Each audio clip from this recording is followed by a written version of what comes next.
ఆసక్తిమైన topic తీసుకోవడానికి మన ముందుకి మన ఎగ్జిక్యూటివ్ డైరెక్టర్ గారు కదం కృష్ణమూర్తి గారు వచ్చారు. సో సార్ క్వాలిఫికేషన్స్ వచ్చి MBA, PG diploma in yoga, MSc psychology, అలాగే yoga guru, yoga teacher, trainer, sales and marketing trainer, wealth advisor, అలాగే హెల్త్ అడ్వైజర్ కూడా, డిజిటల్ మార్కెటింగ్ కోచ్.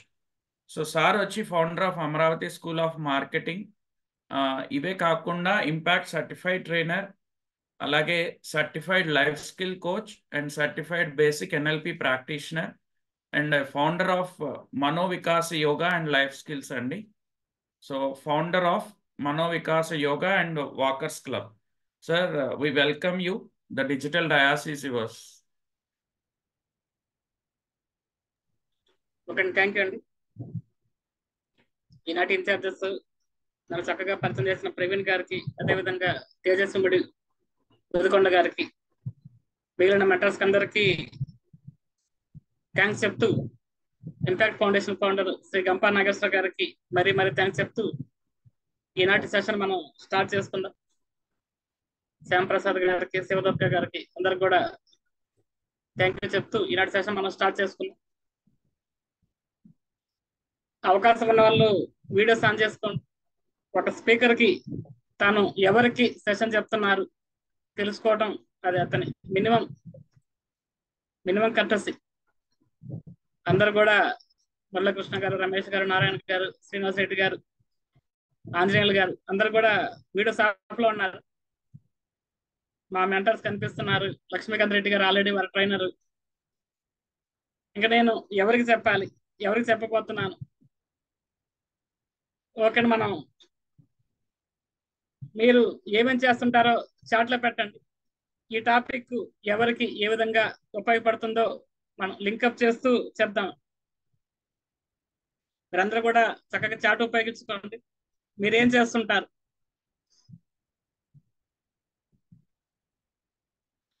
చక్కగా మనకి టాపిక్ నేమ్ డిక్లేర్ చేశారు, రివీల్ చేశారు. డెసిషన్ మేకింగ్ అంటే నిర్ణయాలు తీసుకోవటం. ఈ నిర్ణయాలు తీసుకోవటం మీకు ఇండివిజువల్ గా ఉపయోగపడాలా, లేదా ఒక గ్రూప్ గా, టీమ్ గా, ఆర్గనైజర్ పరంగా ఉపయోగపడాలా? ఆ టాపిక్ మనం తెలుసుకోవాలంటే మీరు ఏం చేస్తుంటారో చాట్లో పెట్టండి. 2 wheeler sales and service Shyamprasad గారు చక్కగా వారు ఒక కంపెనీకి జనరల్ మేనేజర్ అయినా, వారు ట్రైనర్ అయినా, మెంటర్ అయినా చక్కగా వారు చాట్ ఉపయోగించుకున్నారంటే మిగిలిన వాళ్ళు కూడా వారంతా బిజీగా మీరు ఉంటారని నేనైతే అనుకోవట్లేదు. మీకు కూడా అవకాశం ఉంది కాబట్టి మిగిలిన వాళ్ళు కూడా చాట్ ఉపయోగించు.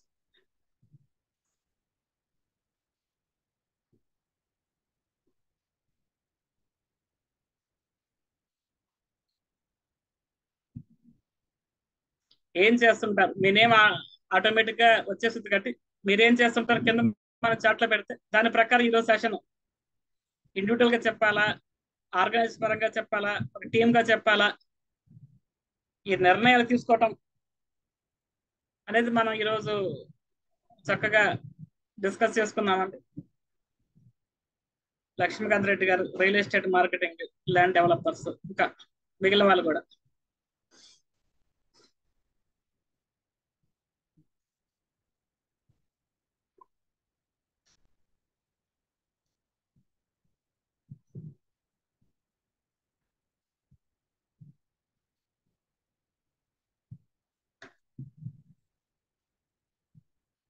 మినరల్ వాటర్ ప్లాంట్ శ్రీనివాస్ గారు, మిగిలిన వాళ్ళు కూడా రెస్పాండ్ అవుతున్నారు. ఒకటి మనం ఈరోజు డెసిషన్ మేకింగ్ ఇండివిజువల్ గా మనం చూస్తే ఈరోజు మనం ఎక్కడికి వెళ్ళాలి, ఎవరిని కలవాలి, చాలా మంది సేల్స్ అండ్ మార్కెటింగ్ పెట్టారు. అదేవిధంగా ఒక ఆర్గనైజేషన్ లో వివిధ స్థాయిలో పనిచేస్తున్నారు. మన ఆ రోజు సేల్స్ అండ్ మార్కెటింగ్ లో ఆ రోజు మన టార్గెట్ రీచ్ అవ్వాలంటే ఎవరిని కలవాలి, ఎవరితో మాట్లాడాలి, ఆ ఒక చిన్న డెసిషన్ దగ్గర నుంచి మన ఫ్యామిలీ కోసం ఒక పెద్ద నిర్ణయం, మన పిల్లల్ని ఏ కాలేజీలో జాయిన్ చేయించాలి, అదేవిధంగా సంబంధాలు రిలేషన్షిప్ కలుపుకునేటప్పుడు ఎట్లాంటి నిర్ణయాలు తీసుకోవాలి, ఎట్లాంటి జాగ్రత్తలు తీసుకోవాలి, ఈరోజు టిఫిన్ ఏం చేయాలి, ఒక చిన్న నిర్ణయంతో పాటు ఒక ఫ్యామిలీ భవిష్యత్తును పూర్తిగా మార్చేసే మన బాబునో పాపనో ఎవరింటికి మనం పంపించాలి, ఎవరిని మంటికి తెచ్చుకోవాలి, అతిపెద్ద నిర్ణయం వరకు ఒక్క ఛాన్స్ ఇచ్చి చూస్తే ఎలా ఉంటుంది మన రాష్ట్ర ప్రజలు తీసుకున్న నిర్ణయం వరకు ఈ డెసిషన్స్ ఇండివిజువల్ గా ఉంటుంది, ఒక సంస్థ పరంగా ఉంటుంది, ఆర్గనైజేషన్ పరంగా ఉంటుంది, రాష్ట్ర ప్రజలందరూ తీసుకునే నిర్ణయం పరంగా ఉంటుంది. వాటి ఇంపాక్ట్స్ అంటే దాని యొక్క ప్రభావం, మన యొక్క డెసిషన్ వాళ్ళ ప్రభావం. ఈరోజు టిఫిన్ ఏం చేయాలి, ఇడ్లీ చేద్దామా దోశ చేద్దామా, దానివల్ల పెద్ద ఇబ్బంది ఉండదు, దానివల్ల జరిగే పరిణామాలు ఏముండదు. బాబకో పాపకో ఇంజనీరింగ్ లో జాయిన్ చేపిద్దామా, మెడిసిన్ లో జాయిన్ చేపిద్దామా, పూర్తి నిర్ణయం, పూర్తి విరుద్ధమైన అభిప్రాయాలు. ఇంజనీరింగ్ లో జాయిన్ చేస్తే వాళ్ళ లైఫ్, మెడిసిన్ లో జాయిన్ చేస్తే వాళ్ళ లైఫ్ పూర్తి డిఫరెంట్ గా ఉంటుంది. పిల్లలకి మనం ఏదన్నా సంబంధాలు చూసేటప్పుడు ఎట్లాంటి వాళ్ళని ఎట్లాంటి ఇంట్లో ఇవ్వాలి, వాళ్ళ లైఫ్, మీ పిల్లల ఒక 60 years 70 years లైఫ్ పూర్తిగా మనం తీసుకునే డెసిషన్ మీద ఉంటుంది.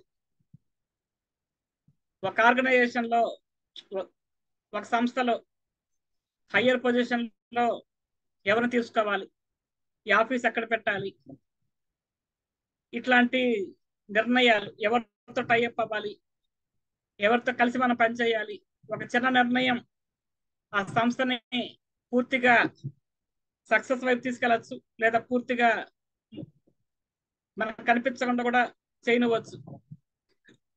మనం ఎగ్జాంపుల్స్ చూసుకుంటే అన్ని మనకి ఆండ్రాయిడ్ మొబైల్ స్టార్ట్ అయినప్పుడు నోకియా కంపెనీ వాళ్ళు మన ఆండ్రాయిడ్ లోకి కన్వర్షన్ అవ్వాలా అవ్వకూడదా ఆ నిర్ణయం ఇప్పుడు మనకి నోకియా సంస్థ కనిపించకుండా పోయింది. గతంలో మనకి సెల్ ఫోన్ అంటే నోకియా తప్ప వేరే పేరు గుర్తుకొచ్చేది కాదు. ఇప్పుడు నోకియా పేరు అసలు ఎవరు కూడా తెలుసుకోవట్లేదు. ఒక చిన్న డెసిషన్, గతంలో మాల్స్ అంటే మనకి బిగ్ బజార్కి వెళ్ళటం అదొక స్ట్రాటజీ, అదొక స్టేటస్. బిగ్ బజార్ లో నేను పర్చేస్ చేశాను అంటే అదొక స్టేటస్ లాగా చెప్పుకునేవాళ్ళు. ఆ బిగ్ బజార్ వాళ్ళు తీసుకున్న డెసిషన్ ఇప్పుడు బిగ్ బజారే కనిపించకుండా పోయింది, వేరే వాళ్ళకి అమ్మాల్సిన పరిస్థితి.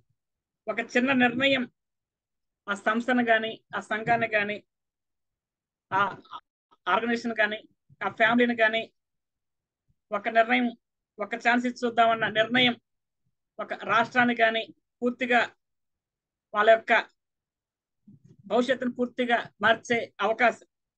ఈ నిర్ణయాలు మనం ఎట్లా తీసుకోవాలి, డెసిషన్స్ మనం ఏ బేస్ లో తీసుకోవాలి, వాటికి స్టెప్స్ ఉంటాయా, ఈరోజు మనం డీటెయిల్డ్ గా చూద్దాం. ఎక్కువగా ఆర్గనైజ్ పరంగా ఉన్నారు కాబట్టి మనం ఇండివిజువల్ గా కన్నా ఒక సంస్థలో మనం ఎట్లాంటి డెసిషన్స్ తీసుకోవాలి, ఈ కోణంలోనే మనం ఎక్కువగా చూద్దాం. ఎన్ని రకాల డెసిషన్స్ ఉంటాయి, రొటీన్ గా తీసుకునేవి, రోజువారీ, ఈ రోజు ఎవరిని కలవాలి, ఎవరితో మాట్లాడాలి, మన ఆర్గనైజేషన్ లో రోజువారీ కార్యక్రమాలు, దానికోసం మనం పెద్దగా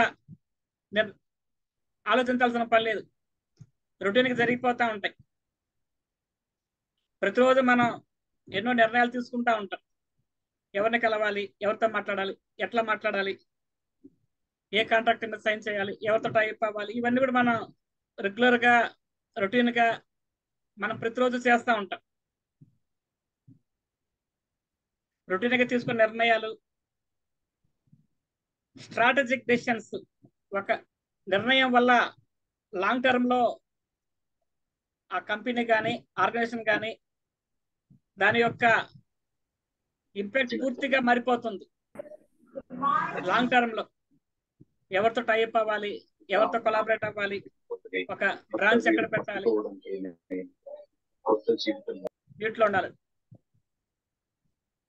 ఒక బ్రాంచ్ ఎక్కడ పెట్టాలి, ఒక బ్రాంచ్ మేనేజర్ గా ఎవరు తీసుకోవాలి, ఇట్లాంటి నిర్ణయం ఆ కంపెనీ యొక్క గ్రోత్ ని, ఆర్గనైజేషన్ యొక్క గ్రోత్ ని, ఒక సంస్థ యొక్క గ్రోత్ ని పూర్తిగా మార్చేసే అవకాశం ఉంటుంది.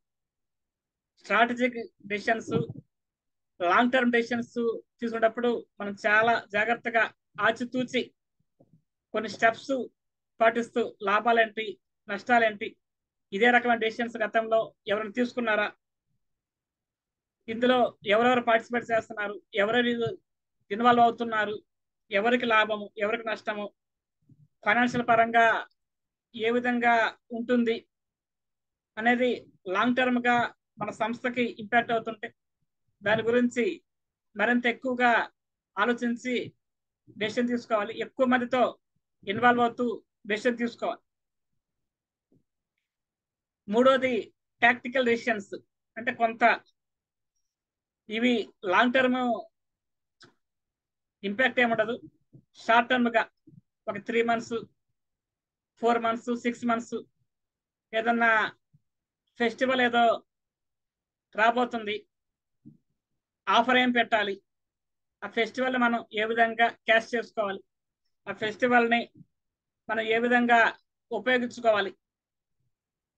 కొన్ని సందర్భాల్లో కొన్ని సీజన్స్ లో అసలు సేల్ ఏముండదు, ఇయర్ ఎండింగ్ లో మోడల్ మారుతుంది కదా అని ఎవరు కొత్తగా పర్చేజ్ చేయరు. కొన్ని సందర్భాల్లో వర్షాకాలము ఇట్లాంటి సీజన్ లో సేల్ అంతా ఎక్కువ ఉండదు. రియల్ ఎస్టేట్ లో ఉన్న వాళ్ళు కూడా కొన్ని సీజన్స్ జూన్ జూలై ఇట్లా బాగా వర్షాలు పడేటప్పుడు అంత బిజినెస్ ఎక్కువ ఉండదు. ఇట్లాంటి సీజన్ లో మనం దాన్ని ఏ విధంగా ఉపయోగించుకోవాలి. మనం బట్టల బిజినెస్ చూస్తే, క్లాత్ బిజినెస్ చూస్తే ఆషాఢంలో మనం ఎవరు కూడా ఇన్వెస్ట్మెంట్ చేయడానికి, డబ్బులు కొనడానికి, డబ్బులు ఖర్చు పెట్టడానికి, ఒక మంచి పని చేయడానికి, ఒక వస్తువుని ఇంట్లో తెచ్చుకోవడానికి ఇష్టపడరు.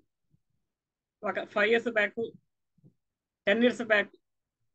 అదే ఇప్పుడు మనం చూస్తే ఆషాఢం సేల్ 50%, 60%, 1+1, 2+3 అట్లాగా ఆషాఢంలో ఎవరు కూడా బట్టలు కొనడానికి ఇష్టపడని సందర్భాన్ని ఆషాఢంలోనే బట్టలు కొనాలి అనే ఏ విధంగా మార్చారు, ఆ ట్రెండ్ ఎట్లా మార్చారు. గతంలో జ్యువెలరీ షాప్ లో అక్షయ తృతీయ ఇట్లాంటి ఎట్లా తెలిసేది కదా మనకు ఒక 10 years బ్యాక్. దాన్ని ఏ విధంగా క్యాష్ చేసుకోవాలి, ఆ విధంగా దాన్ని ఏ విధంగా హైలైట్ చేసి ఏ విధంగా మనం బిజినెస్ చేసుకోవాలి, ఇవన్నీ కూడా షార్ట్ టర్మ్ నిర్ణయాలు. కొద్దిగా మనం టాక్టిక్స్ ఉపయోగించి తీసుకోవాల్సిన నిర్ణయాలు. రొటీన్ గా జరిగే నిర్ణయాలు ఏ విధంగా తీసుకోవాలి, స్ట్రాటజిక్ గా లాంగ్ టర్మ్ ఇంపాక్ట్ అయ్యే డెసిషన్స్ ఏ విధంగా తీసుకోవాలి, షార్ట్ టర్మ్ గా ఒక 3 months లో 1 month లో ఆ టయాన్ని మనం కవర్ చేసుకోవాలంటే ఏ విధంగా నిర్ణయాలు తీసుకోవాలి. ఈ డెసిషన్స్ మనకి ఈ 3 అంశాల మీద డిపెండ్ అయి ఉంటాయి. ప్రాసెస్, ఈ డెసిషన్ మేకింగ్ లో ఏమేమి ప్రాసెస్ ఉంటుంది.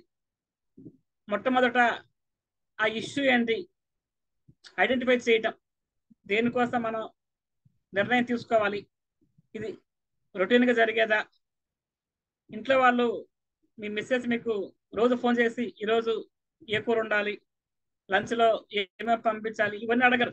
అంటే అవి రొటీన్ గా జరిగిపోయాయి. ఏదన్నా మంచి నిర్ణయం తీసుకోవాలి, అప్పుడు మనల్ని సంప్రదిస్తుంటా. అట్లాగా ఆ ఇష్యూ ఏంది, మొట్టమొదట మనం దేని మీద నిర్ణయం తీసుకోవాలి, ఐడెంటిఫై చేయటము, ఆ సమస్య ఏంటి, అవకాశాలు ఏంటి, మనం ఎందుకని ఈరోజు ఒక డెసిషన్ తీసుకోవడం కోసం ఆలోచిస్తున్నాము, మొట్టమొదట ఆ సమస్య కానీ అవకాశం కానీ ఏంటి, దాన్ని ఐడెంటిఫై చేయటం. ఐడెంటిఫై చేసినప్పుడు ఆల్టర్నేటివ్, ఆ సమస్య నుంచి బయటపడాలంటే మనకి ఏమేమి అవకాశాలు ఉన్నాయి, ఒక అవకాశాన్ని, రాబోతున్న అవకాశాన్ని మనం ఉపయోగించుకోవాలంటే మనం ఏమేమి చెయ్యాలి. కొన్ని చోట్ల మన ఊరికి ఎక్కువ మంది వస్తుంటారు. విజయవాడ లాంటి చోట్ల దసరాలకి, భవానీ మాలప్పుడు, ఇట్లాంటప్పుడు ఎక్కువ మంది వస్తారు. కొన్ని కొన్ని ఊర్లలో తిరణాలు ఇట్లా జరిగినప్పుడు ఎక్కువ మంది వస్తుంటారు ఏదైనా అకేషన్కి. దాన్ని మనం ఏ విధంగా, ఆ అవకాశాన్ని మనం ఏ విధంగా ఉపయోగించుకోవాలి. ఎక్కువ మంది మన ఊరికి వస్తారు కాబట్టి దాన్ని మనం బిజినెస్ పరంగా ఏ విధంగా పెంచుకోవచ్చు, లేదా ఎక్కువ మంది మన ఊరికి వస్తుంటే అందరి ధ్యాస ఆ వాటి మీద, పూజలు వాటి మీద ఉంటాయి, కానీ మన దగ్గరికి ఎవరు రారు, మనల్ని ఎవరు చూడరు. అప్పుడు మనం ఆ వాళ్ళ యొక్క ఫోకస్ మన మీదకి ఎట్లా తిప్పుకోవాలి. ఎక్కువ మంది మన దగ్గరకు వస్తే దాన్ని అవకాశంగా ఏ విధంగా మార్చుకోవాలి. ఎక్కువ మంది మన ఊరికి వస్తే మనల్ని ఎవరు చూడకపోతే ఆ ఆపద నుంచి మనం ఎట్లా బయటపడాలి అనేది మనం ఫస్ట్ ఐడెంటిఫై చేయాలి. రాబోతున్నది మనకి సమస్య, అవకాశమా, అదేవిధంగా ఏమేమి ఆల్టర్నేటివ్స్ ఉన్నాయి, సమస్య అయితే దాని నుంచి బయటపడటానికి ఏమేమి అవకాశాలు ఉన్నాయి, అవకాశం అయితే అవకాశాన్ని మరింతగా ఉపయోగించుకోవడానికి మనకి ఏమేమి మార్గాలు ఉన్నాయి, ఆల్టర్నేటివ్స్ ఏమున్నాయి అనేది మనం ఆల్టర్నేటివ్స్ రాసుకోవాలి. Option 1, option 2, option 3, plan 1, plan 2, plan 3, ఈ విధంగా మనం ఆల్టర్నేటివ్స్ రాసుకోవటం. మనం పిల్లల్ని కాలేజీలో జాయిన్ చేయించాలి, మెడిసిన్ లోనో ఇంజనీరింగ్ లోనో, మనకి వెంటనే మనం అడిగిన కాలేజీలో సీట్ ఇచ్చేది. వాళ్ళు కూడా మనకి ఆప్షన్స్ ఇస్తారు. ఒక 10 వరకు సెలెక్ట్ చేసుకోండి, దాంట్లో ఫస్ట్ 1, 2, 3లో వచ్చే అవకాశం ఉంటుంది. వాటిల్లో ఈ 10 మనం ఏ విధంగా సెలెక్ట్ చేసుకోవాలి, 10లో 1 పెట్టాలి, 2 పెట్టాలి, 3 పెట్టాలి. ఉన్న అవకాశాలు మనం ఏ విధంగా ఉపయోగించుకోవాలి, ఆల్టర్నేటివ్ మనం ఏ విధంగా సెలెక్ట్ చేసుకోవాలి. మనకు బాగా ఇష్టమైన కాలేజీ 3వ కాలేజీ లాగా పెట్టాము, మనకు అంత ఇష్టం లేనిది కొద్దిగా పేరున్న కాలేజే 1 అని పెట్టాము, మన అవకాశాన్ని మనమే మిస్ చేసుకుంటూ అవుతుంది. అందువల్ల ఆల్టర్నేటివ్స్ ని ఏ విధంగా ఉపయోగించుకోవాలి. తర్వాత ఒక డెసిషన్ తీసుకున్నాము, లేదా అన్ని ఆల్టర్నేటివ్స్ ని ఒక్కొక్కటి మనం ఎవాల్యుయేట్ చేసుకుంటూ వెళ్తాం. ఆప్షన్ 1 సెలెక్ట్ చేసుకుంటే ఏమవుతుంది, 2 సెలెక్ట్ చేసుకుంటే ఏమవుతుంది, 3 సెలెక్ట్ చేసుకుంటే ఏమవుతుంది, ఒక్కొక్కటి మనం ఎవాల్యుయేట్ చేసుకుంటూ వెళ్ళటం, ఒకదాన్ని సెలెక్ట్ చేసుకోవటం. మనం నిర్ణయాలు తీసుకోవటంలో ఏమేమి అంశాలు మనల్ని ప్రభావితం చూపిస్తాయి, ఇండివిజువల్ గా కానీ, సంస్థ పరంగా కానీ, ఆర్గనైజేషన్ పరంగా కానీ, ఒక కంపెనీ పరంగా కానీ, మనం నిర్ణయాలు తీసుకునేటప్పుడు ఏమేమి బేస్ చేసుకొని మనం నిర్ణయాలు తీసుకుంటాము, ఏ అంశాలను మనం పరిగణలోకి తీసుకుంటాము. మొట్టమొదటిది ఎమోషన్స్. ఆ నిర్ణయం మీద మనకి ఏదైనా ఎమోషన్ అటాచ్ అయ్యింది, మనం ఒక కాలేజీకి వెళ్ళాలంటే ఆ కాలేజీ మీద ఒక ఎమోషన్ అటాచ్ అయ్యి ఉంది, ఒక సంస్థలకు వెళ్ళాలంటే ఆ సంస్థ మీద మనకు ఒక ఎమోషన్ అటాచ్ అయ్యి ఉంది, ఒక ఫ్యామిలీకి వెళ్ళాలంటే ఆ ఫ్యామిలీతో ఎమోషన్ అటాచ్ అయ్యి ఉంది, లేదా ఆ డెసిషన్ తీసుకున్న పర్సన్ ఆ రోజున్న అతని స్థితి, అతని మానసిక స్థితి, అతను ఎవరో ఇన్ఫ్లుయెన్స్ చేశారు, అతని స్థితి, ఎమోషన్స్ బట్టి మనం నిర్ణయం తీసుకుంటా ఉంటాం. అదేవిధంగా మన దగ్గర ఉన్న ఇన్ఫర్మేషన్ ప్రకారం మనకి చిన్నప్పటి నుంచి మనకైనా ఎక్స్పీరియన్స్ కానీ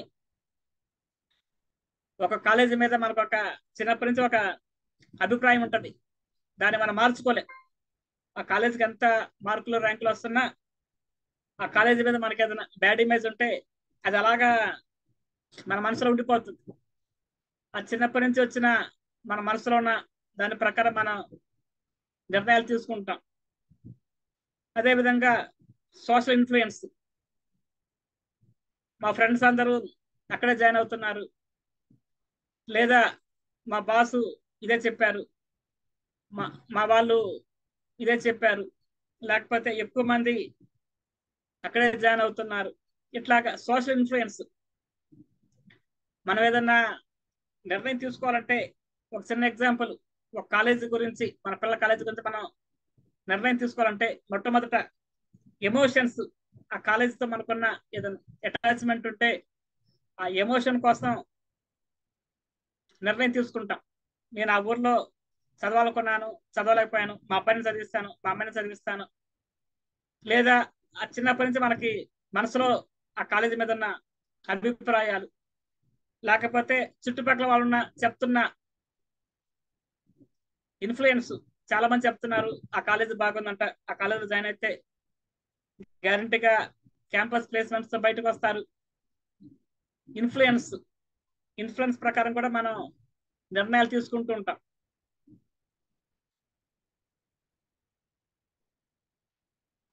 మరి మనం ఏ బేస్ చేసుకొని డెసిషన్స్ తీసుకుంటాము మనం చూసాము. డెసిషన్ తీసుకునేటప్పుడు ఏదన్నా పొరపాట్లు, మిస్టేక్స్ ఏదైనా జరిగే అవకాశం ఉంటుందా? వాటి ఎఫెక్ట్ ఏ విధంగా ఉంటుంది? మొట్టమొదట మన దగ్గర ఉన్న ఏదన్నా బేసిక్ ఇన్ఫర్మేషన్ ఉంటుంది, దాని ప్రకారం మనం డెసిషన్ తీసుకుంటాం.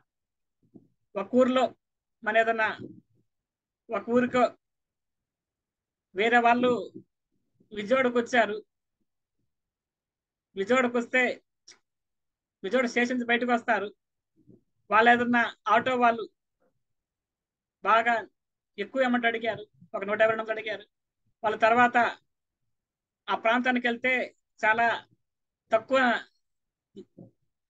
డిస్టెన్స్, మనం ఎక్కువ అమౌంట్ ఖర్చు పెట్టాము అన్న ఫీలింగ్ వాళ్ళకి వచ్చింది. వాళ్ళ మనసులో ఇంకా ఎట్లా ఉండిపోతుంది? విజయవాడలో ఆటో వాళ్ళందరూ ఎక్కువ అమౌంట్ తీసుకుంటారు, విజయవాడలో ఆటో వాళ్ళందరూ నీతిగా న్యాయంగా ఉండరు, వాళ్ళు అందరినీ ఇబ్బంది పెడుతుంటారు. అంటే ఆ వాళ్ళ దగ్గర ఉన్న ఆ బేసిక్ ఇన్ఫర్మేషన్, దాని మీద పూర్తి డెసిషన్ తీసేసుకుంటుంటారు. ఎవరన్నా వాళ్ళ ఫ్రెండ్స్ విజయవాడకి వెళ్దామంటే అవసరం లేదు, నువ్వు విజయవాడకు వెళ్ళొద్దు, వేరే ఊరికి వెళ్ళు, లేకపోతే విజయవాడకి దిగిన ఆటో వాళ్ళతో మాట్లాడద్దు, నేరుగా బయటికి వెళ్ళిపో, ఏదన్నా బుక్ చేసుకో, ఇట్లాంటి మాట చెప్తుంటా. అంటే మన దగ్గర ఉన్న బేసిక్ ఇన్ఫర్మేషన్ అది నిజం అవ్వచ్చు, అవ్వకపోవచ్చు. ఆ బేసిక్ ఇన్ఫర్మేషన్ మీద డెసిషన్ తీసుకుంటుంటారు. దీనివల్ల ఒక్కోసారి పొరపాట్లు జరిగే అవకాశం ఎక్కువగా ఉంటుంది. ఒక కాలేజీ గురించి, ఒక ఫ్యామిలీ గురించి, వాళ్ళ ఫ్యామిలీలో ఎప్పుడో ఒక 2 తరాల ముందల ఏదో పొరపాటు జరుగుంటుంది. వాళ్ళెవరో వాళ్ళ తాతగారో వాళ్ళ తండ్రి గారో ఏదో బ్యాడ్ హ్యాబిట్, డ్రింకింగ్ హ్యాబిట్, మరొకటి ఏదో ఉండుంటుంది. ఇప్పుడు అందరూ మంచిగా ఉండొచ్చు, అయినా కానీ బేసిక్ ఇన్ఫర్మేషన్, ఆ ఫ్యామిలీ ఎట్లంట, ఆ ఫ్యామిలీలోకి మనం వెళ్ళకూడదు, ఆ ఊర్లోకి వెళ్ళకూడదు అని మంచి అవకాశాలు కూడా మిస్ చేసుకుంటూ ఉంటాం. ఆ బేసిక్ ఇన్ఫర్మేషన్ వల్ల అవకాశం మిస్ చేసుకునే రాంగ్ డెసిషన్ తీసుకునే అవకాశం ఉంటుంది.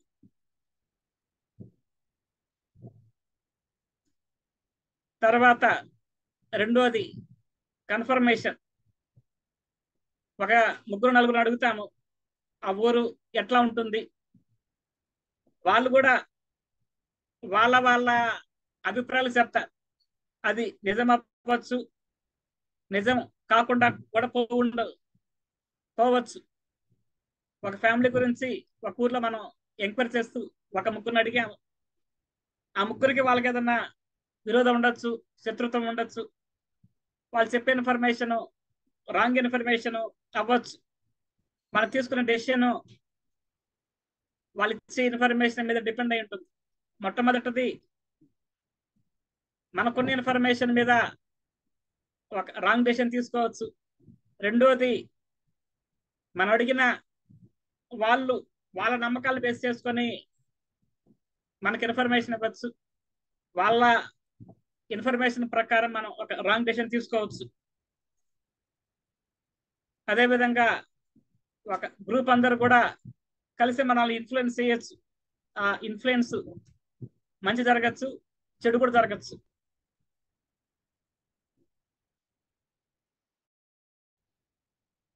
మరి మనం ఒక మంచి నిర్ణయం వల్ల ఉపయోగం ఏంటి, చెడు నిర్ణయం వల్ల ఎట్లాంటి ఎఫెక్ట్స్ ఉంటాయి మనం చూసాం. మరి ఒక మంచి నిర్ణయం ఆ ఫ్యామిలీకి కానీ, సంస్థకు కానీ, సంఘానికి కానీ, ఆర్గనైజేషన్ కానీ, ఒక కంపెనీకి కానీ మేలు జరగాలంటే ఎట్లాంటి నిర్ణయం తీసుకోవాలి? వాళ్ళ స్టాఫ్ అందరి చేత మాట్లాడించాలి, వాళ్ళందరినీ ట్రైనర్ గా చెయ్యాలి.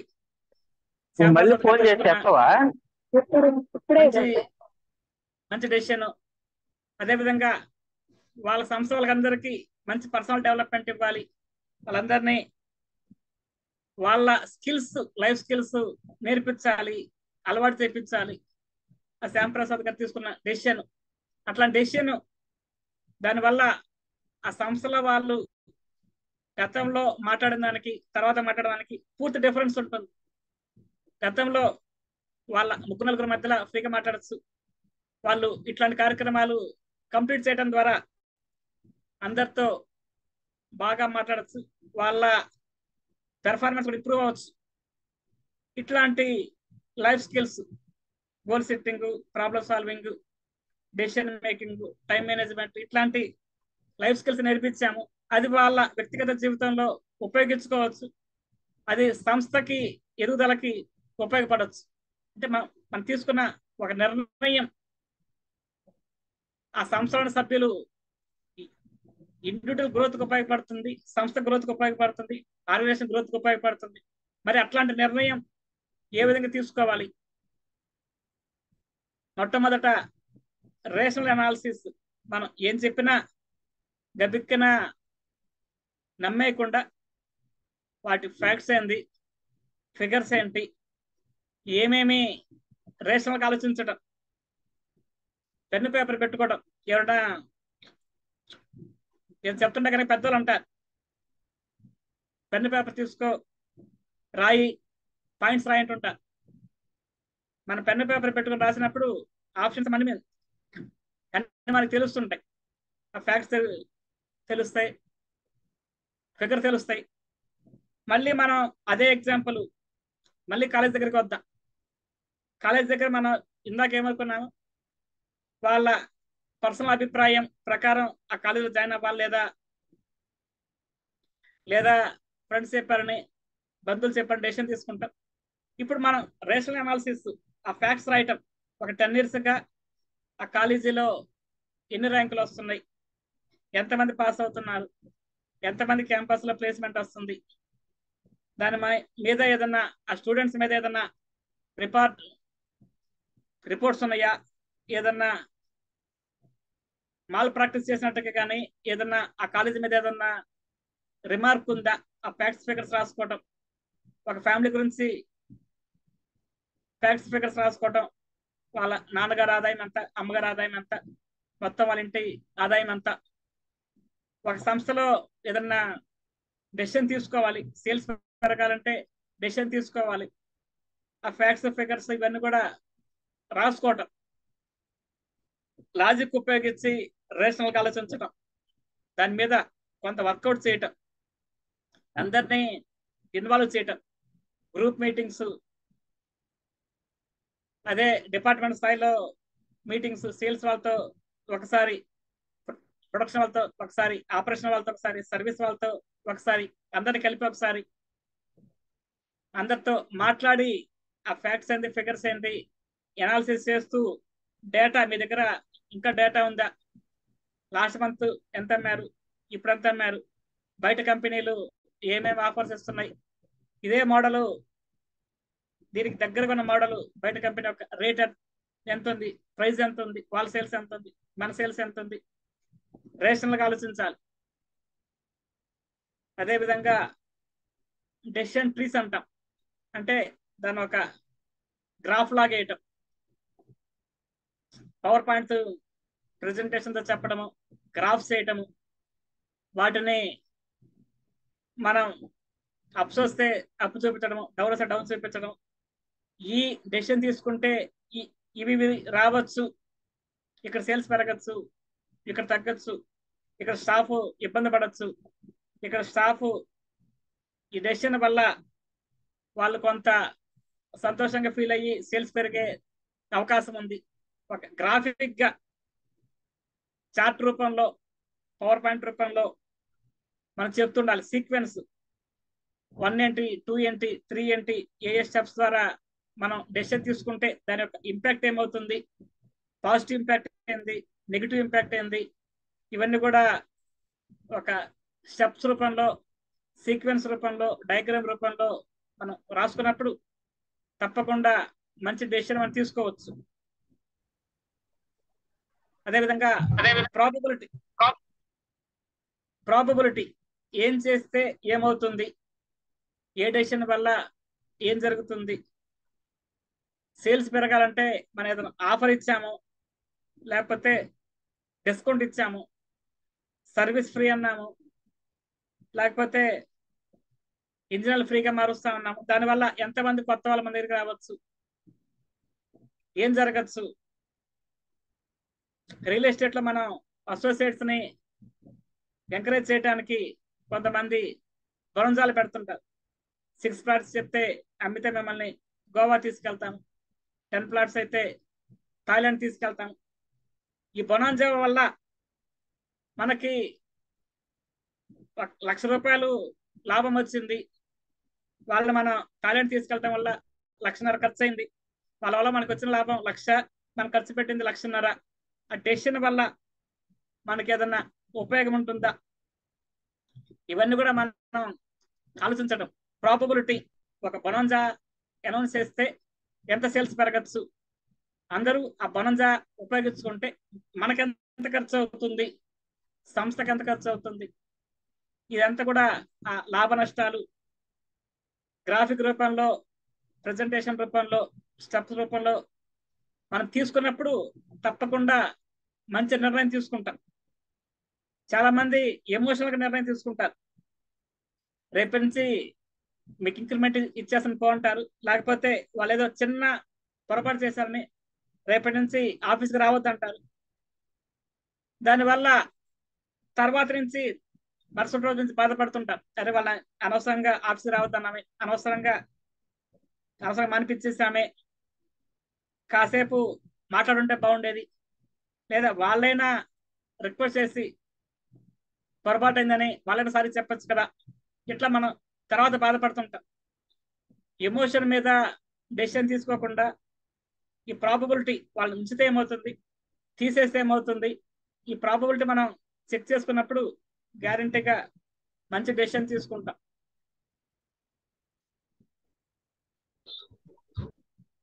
మరి మనం ప్రాబబిలిటీ చెక్ చేసాము, ఒక డెసిషన్ ఇంప్లిమెంట్ చేయాలంటే ఏమేమి చేయాలి, ఒక డెసిషన్ మనం ఇంప్లిమెంట్ చేయాలి, ఒక ఆఫర్ ప్రకటించాము, ఒక డిస్కౌంట్ ప్రకటించాము, ఒక బొనాంజా ప్రకటించాము, అప్పుడు మనం దాన్ని ఎట్లా ఇంప్లిమెంట్ చేయాలి, అందరికీ ఇన్ఫర్మేషన్ ఇవ్వటం, సేల్స్ స్టాఫ్ అందరికీ ఇన్ఫర్మేషన్ ఇవ్వటం, రియల్ ఎస్టేట్ అసోసియేట్స్ అందరికీ ఇన్ఫర్మేషన్ ఇవ్వటం, అందరికీ మన కస్టమర్కి తగ్గిస్తామని చెప్పాము, దాన్ని ఎక్కువగా పబ్లిసిటీ చేయటం. చాలా మంది ఆఫర్స్ పెడుతుంటారు, ఎవరికి చెప్పరు, ఇది కూడా మీకు తెలియదు అంటుంటారు, లేకపోతే ఈ ఆఫర్ ఉంది కదా నువ్వు ఉపయోగించుకోవచ్చు కదా అంటుంటారు. మన ఏదైనా ఆఫర్ పెట్టినా, డిస్కౌంట్ పెట్టినా, ఏదైనా బొనంజా పెట్టినా అందరికీ ఎఫెక్టివ్ గా తెలియచేయటం. దానికోసం మనం కమ్యూనికేషన్ స్కిల్స్ కూడా నేర్చుకున్నాం. ఆ కమ్యూనికేషన్ స్కిల్స్ ఉపయోగించి వెర్బల్ గానా, నాన్ వెర్బల్ గానా, రిటర్న్ గానా, టెలిఫోన్ రూపంలోనా, వాట్సాప్ గ్రూప్ లో పెట్టడమా, ఒక బ్రోచర్ వేయటమా, పాంప్లెట్లు పంచడమా, అందరికి మీటింగ్ లాగా చెప్పడమా, అందరు కూర్చోబెట్టి చెప్పడమా, అందరినీ జూమ్ లోకి తీసుకోవటమా, అందరిని ఫిజికల్ గా రమ్మంటమా, మనం తీసుకున్న నిర్ణయం ఇంప్లిమెంట్ చేసేటప్పుడు అందరికి ఎఫెక్టివ్ గా కమ్యూనికేట్ చేయాలి. ఈ నిర్ణయం మనం రేపటి నుంచి ఈ నిర్ణయం తీసుకోబోతున్నాము, ఈ బొనంజా ప్రకటిస్తున్నాము, లేదా మీ టార్గెట్ రీచ్ అవ్వకపోతే మిమ్మల్ని తీసేసే అవకాశం ఉంది, లేదా మీ శాలరీలో కొంత అమౌంట్ తగ్గించుకునే అవకాశం ఉంది అని మనం అందరికీ చెప్పినప్పుడు నెల అయిపోయినాక మనం చెప్పకుండా సడన్ గా వాళ్ళ శాలరీ తగ్గించాము లేదా వాళ్ళని తీసేసాము, అది మనకి మరింత కాంప్లికేట్ అయ్యే అవకాశం ఉంటుంది. మిగిలిన స్టాఫ్ డిమోటివేట్ అయ్యే అవకాశం ఉంది. బాగా పనిచేసే వాళ్ళని తీశారు, బాగా పనిచేసే వాళ్ళకే శాలరీ తగ్గించారు, మరి మా పరిస్థితి ఏంటి?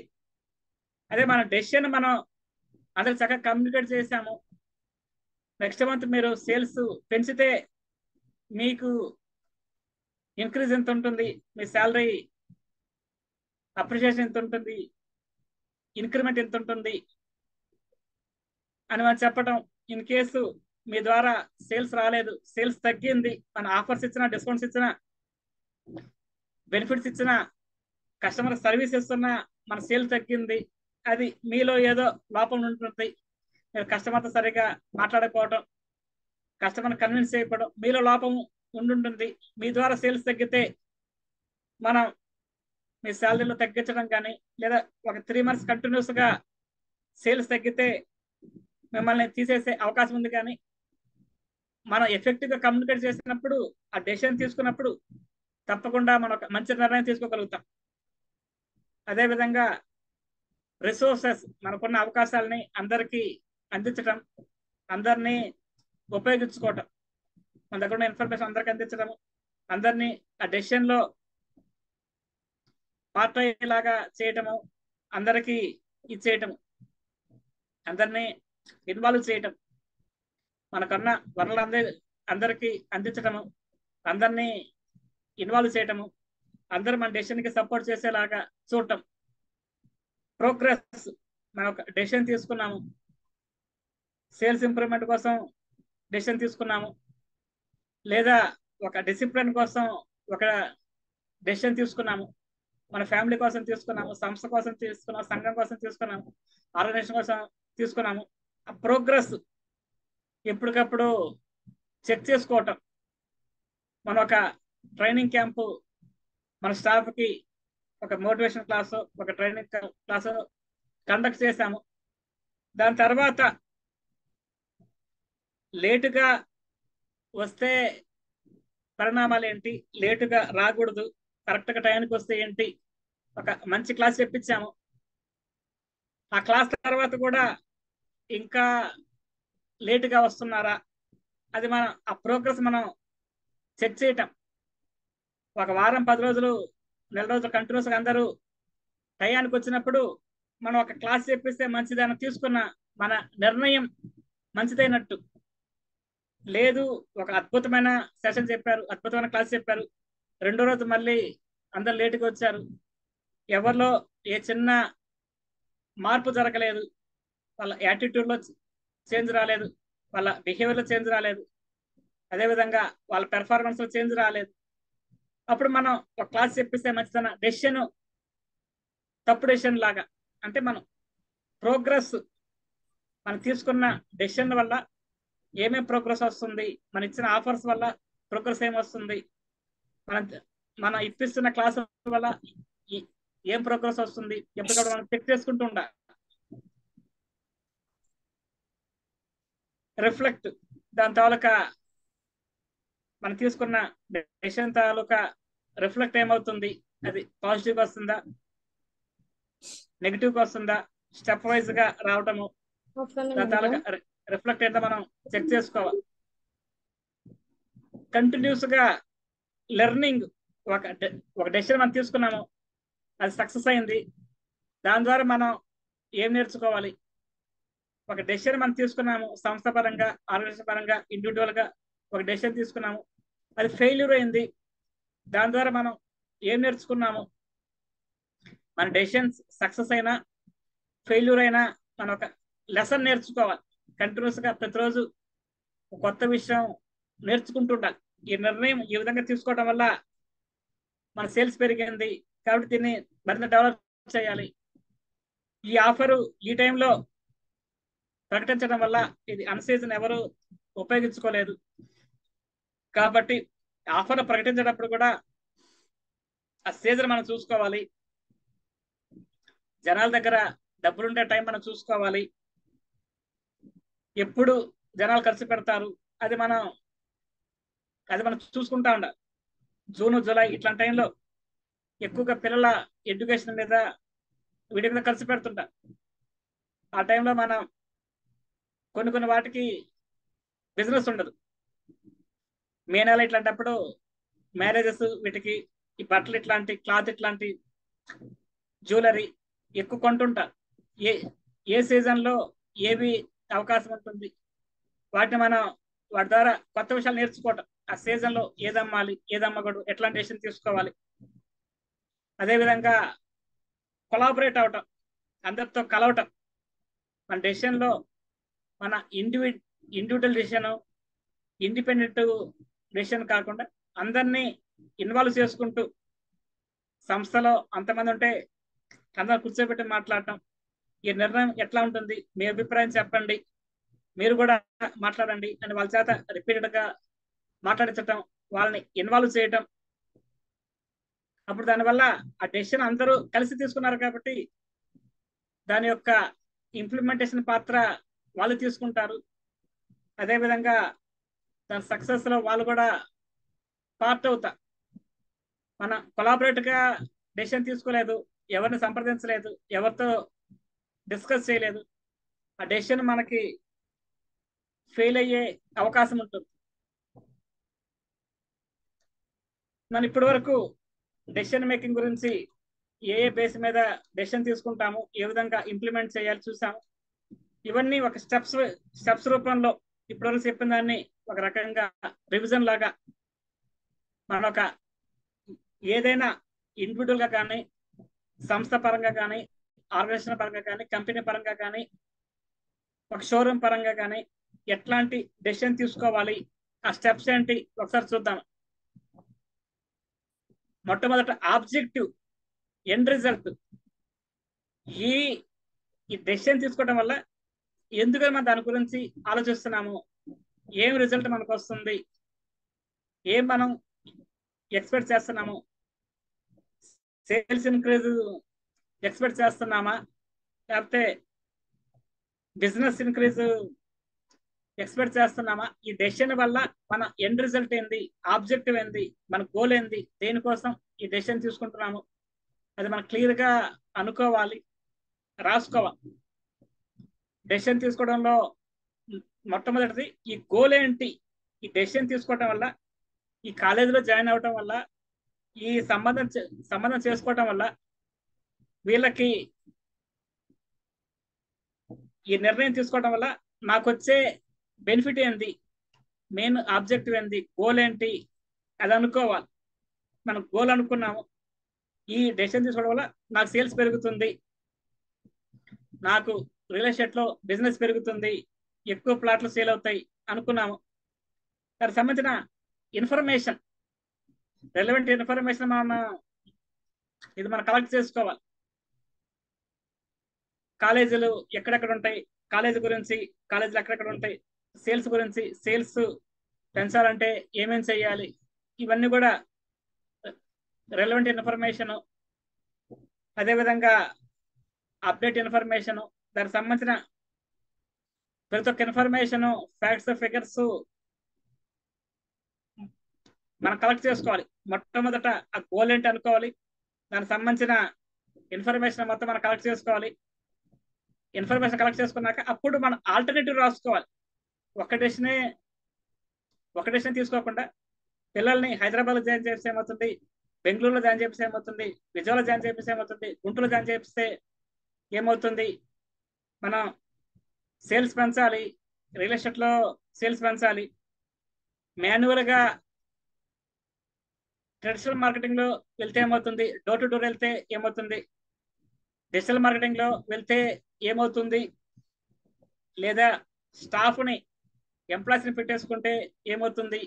ఆల్టర్నేటివ్స్ ఆప్షన్ ఏంటి, ఆప్షన్ బి ఏంటి, ఆప్షన్ సి ఏంటి, లేదా కాంబినేషన్గా పెడదామా, కొంత డిజిటల్ మార్కెటింగ్కి, కొంత ట్రెడిషనల్ మార్కెటింగ్కి, కొంత డోర్ టు డోర్కి, కొంత ఎంప్లాయీస్కి కాంబినేషన్గా వాడదామా, ఒక్కటే వాడదామా, కాంబినేషన్గా వాడదామా, కలిపి వాడదామా, ఇవన్నీ కూడా ఆల్టర్నేటివ్స్ మనం అనుకోవాలి.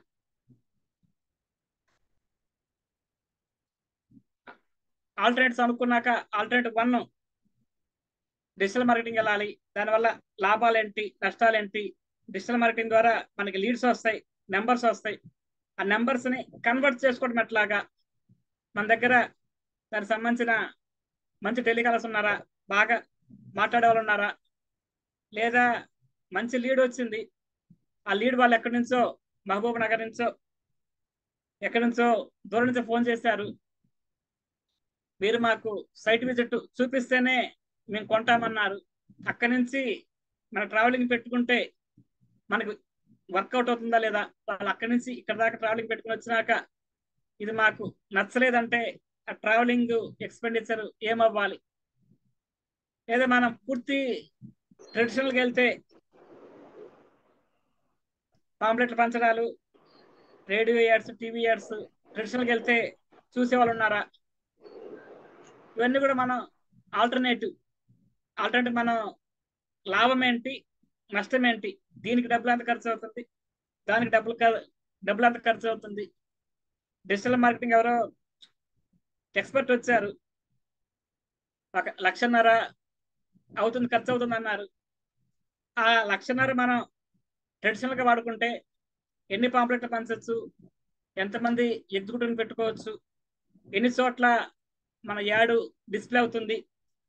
డిజిటల్ మార్కెటింగ్ ఆ టైం అయిపోయినాక మనం ఎంత ఎక్స్పెండిచర్ పెట్టినా అది మళ్ళీ మనకి వెనక్కి రాదు. ట్రెడిషనల్ మార్కెటింగ్లో మనం ఒక బ్యానర్ కట్టాము, బ్యానర్ ఉండిపోతుంది, బ్రోచర్ పంచాము, బ్రోచర్ ఉండిపోతుంది, పాంప్లెట్లు పంచాము, పాంప్లెట్ ఉండిపోతుంది, ఒక ఎంప్లాయీకి శాలరీ ఇచ్చాము, అతను మన దగ్గర లాయల్గా ఉంటారు, మా బాస్ మాకు శాలరీ ఇచ్చారు కదా, దీనికి లాభాలేంటి, దానికి నష్టం ఏంటి, అది మనం లాభం ఏంటి, నష్టం ఏంటి, ప్రతి ఆల్టర్నేటివ్కి ఫస్ట్ మనం ఆల్టర్నేటివ్ రాసుకోవాలి. ప్రతి ఆల్టర్నేటివ్ లాభం ఏంటి, నష్టం ఏంటి చెక్ చేసుకుంటూ ఉండాలి.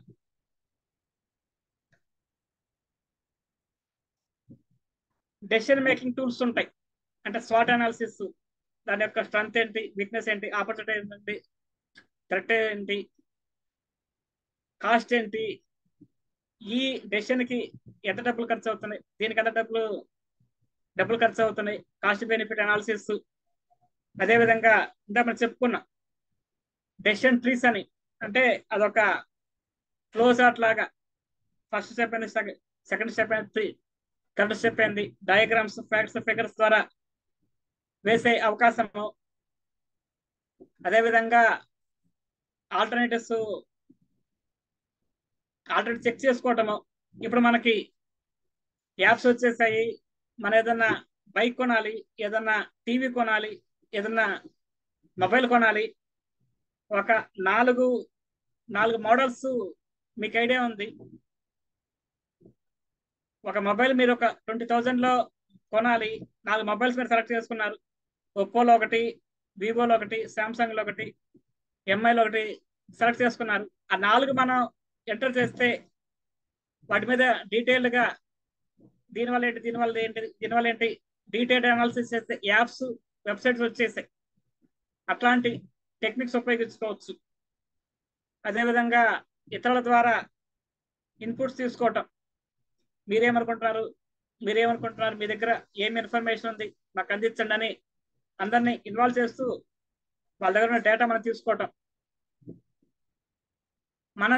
మనం తీసుకున్న ఈ డెసిషన్ వల్ల లాంగ్ టర్మ్ లో ఏమవుతుంది, ఇప్పుడు మనకి ఇమీడియట్ గా సేల్ పెరిగింది, కానీ దాని ఎఫెక్ట్ లాంగ్ టర్మ్లో ఏమవుతుంది? ఒక 10,000 రూపాయలు డిస్కౌంట్ ఇస్తామని చెప్పాము. మన స్కూటరు ఈ మంత్లో కొంటే మనం డిస్కౌంట్ ఇస్తామని చెప్పాము. 10,000 రూపాయలు డిస్కౌంట్ ఇచ్చాం కాబట్టి ఆ మంత్ మనకి సేల్స్ బాగా వచ్చింది. డిస్కౌంట్ ఆపేసాం, 10,000 ఆపేసాము. తర్వాత కస్టమర్లు ఆ ఎక్సెస్ అమౌంట్ కొనడానికి ఇష్టపడరు.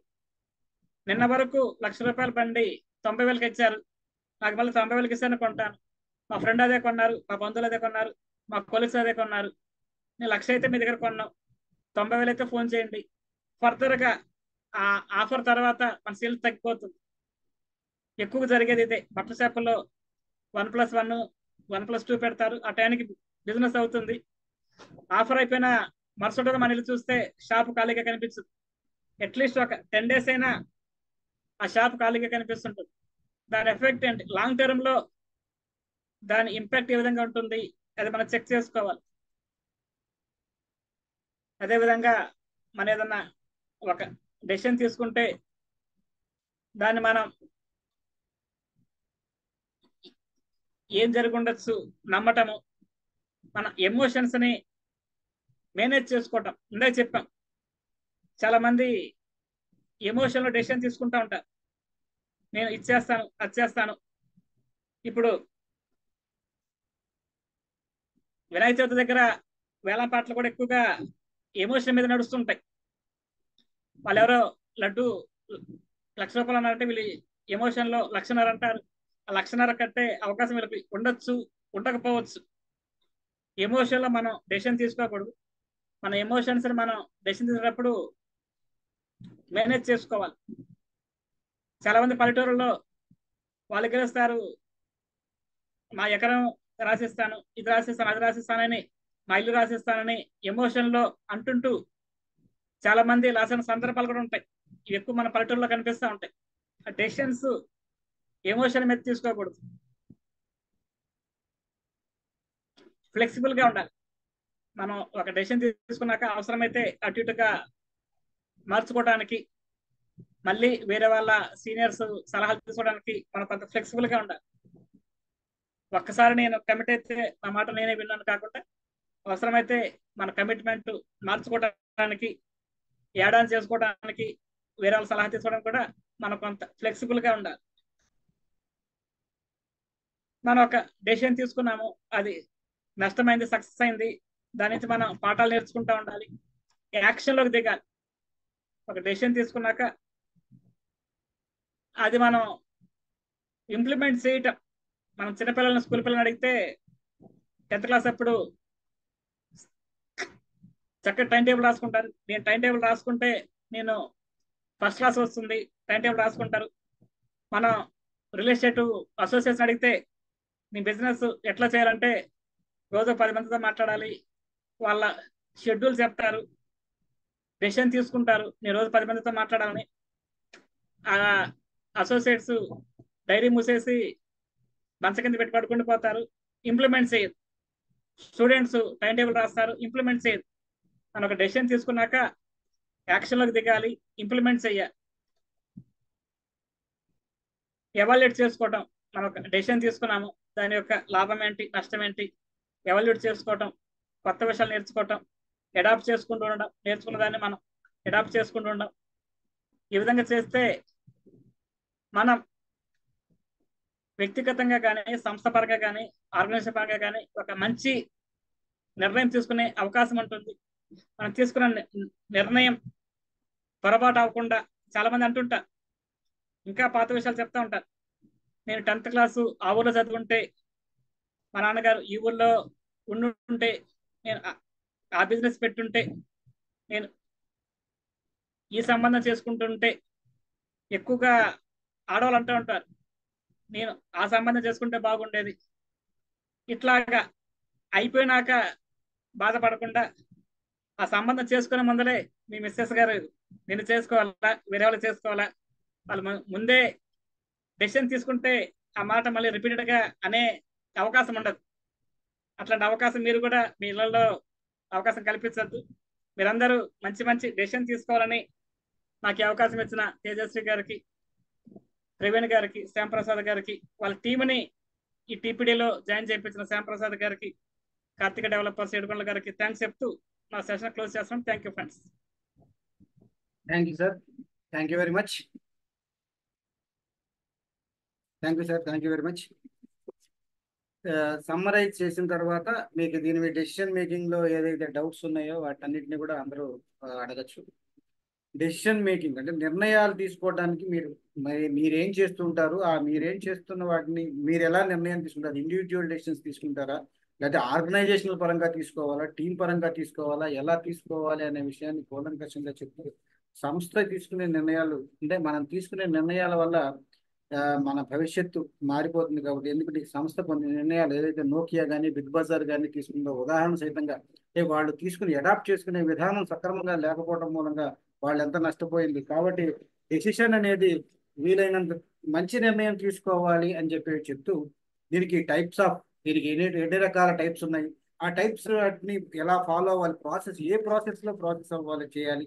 అలాగే ఈ డెసిషన్ మేకింగ్ అనేది సాధారణంగా ఏ ఫ్యాక్టర్స్ మీద ఆధారపడి ఉంటుంది, వాటితో పాటు సాధారణంగా మనం తీసుకునే నిర్ణయాలు కామన్ బయాస్ ఎట్లా ఉంటుంది, దానికి టెక్నిక్స్ ఏమైతే మనం ఫాలో అవ్వాలి, ఇదన్నింటినీ చూసుకుంటూ ఇంప్లిమెంటింగ్ డెసిషన్ ఎలా తీసుకోవాలి అనే విషయాలన్నింటినీ కూడా చాలా కూలంకషంగా తెలియచేస్తూ మనం తీసుకునే నిర్ణయాలన్నింటినీ కూడా ముందుగా క్లియర్ ఆబ్జెక్టివ్స్ మనం తీసుకోవాలి. ఒక ప్రాసెస్ స్టెప్స్ ఏవైతే ఉన్నాయో వాటి గురించి చెప్తూ క్లియర్ ఆబ్జెక్టివ్స్ ఉండాలి కంపల్సరీగా.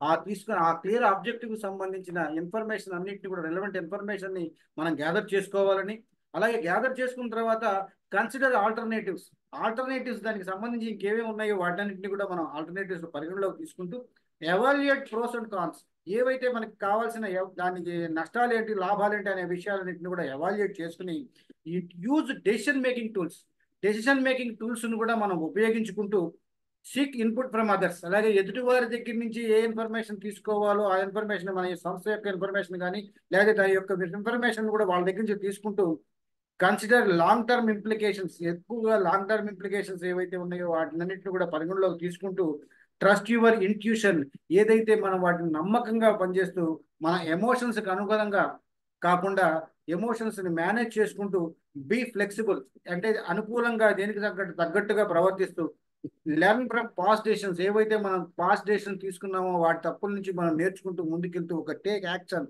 ముందుకు వెళ్ళాలని, అలాగే ఎవాల్యుయేట్ అండ్ ఎవాల్యుయేట్ చేసుకుని వాటన్నిటిలోంచి వచ్చిన మంచి అవకాశాలు ఏవైతే ఉన్నాయో మంచి అలవాట్లు మంచి నిర్ణయాన్ని తీసుకుని దాన్ని అనుకూలంగా మార్చుకుంటూ మన సంస్థ యొక్క విజయంలోనూ అలాగే మన వ్యక్తిగత విజయంలో కూడా మనకు ఉపయోగించుకోవాలి అనే విషయాన్ని చాలా చక్కగా చెప్పారు. ఇవన్నీ చాలా చక్కగా చెప్పినందుకు కదం కృష్ణమూర్తి గారికి ధన్యవాదాలు తెలియజేస్తున్నాం. Thank you sir. Thank you very much. ఈ సెషన్ మీద ఈ డెసిషన్ మేకింగ్ ఇన్ఫర్మేషన్ లో మీకు ఏదన్నా డౌట్స్ ఉంటే కనుక వెంటనే అడగండి.